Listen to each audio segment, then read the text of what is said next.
आपण काय सांगणार? आपण मतदान केलेलं आहे, काय भावना आहे? मी स्वतः मतदान केलेलं आहे आणि वसई विरार नालासोपारा मतदाराला मी नम्र विनंती करतो की जो आपला अधिकार आहे मतदानाचा तो अधिकार मोठ्या प्रमाणात बजावा, मोठ्या प्रमाणात मतदान करावे। आणि सकाळपासून जर आपण बघाल तर लोकांमध्ये प्रचंड उत्स्फूर्त प्रतिसाद असं मतदानाला आहे। जवळ 100-150 लोकांच्या रांगा, मतदारांच्या रांगा मतदान केंद्राबाहेर आहेत। लोकांमध्ये प्रचंड उत्साह आहे। प्रक्रिया सोपी आहे।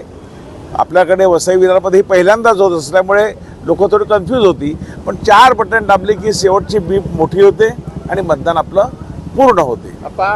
सकाळपासूनच अनेक ठिकाणी मशीन बंद पडण्याच्या घटना घडत आहेत। अनेक लोकांचे मतदान हे वेगवेगळ्या ठिकाणी आले असल्यामुळे लोक कन्फ्युजन झालेले आहेत। याबाबत आपण काय?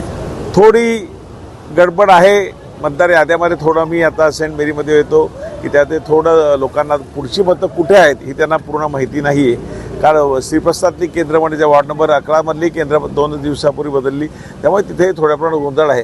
पण एवढा मोठा गोंधळ नाही। सगळ्याच ठिकाणी नेहमी ज्या इलेक्शनमध्ये जे असते थोड्याफार प्रमाणात हे होते आणि अधिकारी चांगल्या प्रकारे सहकार्य करतात, मतदान बदलतात। पण स्पीड थोडा वाढला पाहिजे यासाठी मी आयुक्तालय आता बोलणार आहे की मतदानाचा स्पीड थोडा वाढला पाहिजे।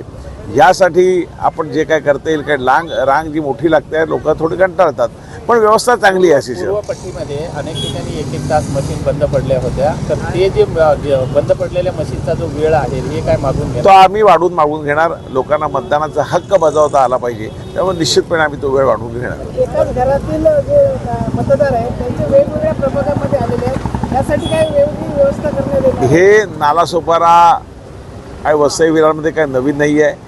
एकाच घराची मतं काही पूर्वेला येतात, काही पश्चिमेला येतात, अन्य केंद्रावर येतात, पण लोक मतदान करतात। आपण बघितलं असेल, लोकसभा असेल, विधानसभा असेल, मोठ्या प्रमाणात लोक मतदानाचा हक्क बजावतात। काय आवाहन कराल मतदारांना? मी मतदारांना एवढीच विनंती करेन की आपण मोठ्या प्रमाणात मतदान करा। जो आपल्याला हक्क दिला, मतदानाचा अधिकार दिलेला आहे, त्याचा वापर आपण केलाच पाहिजे अशी मी लोकांना विनंती करेन।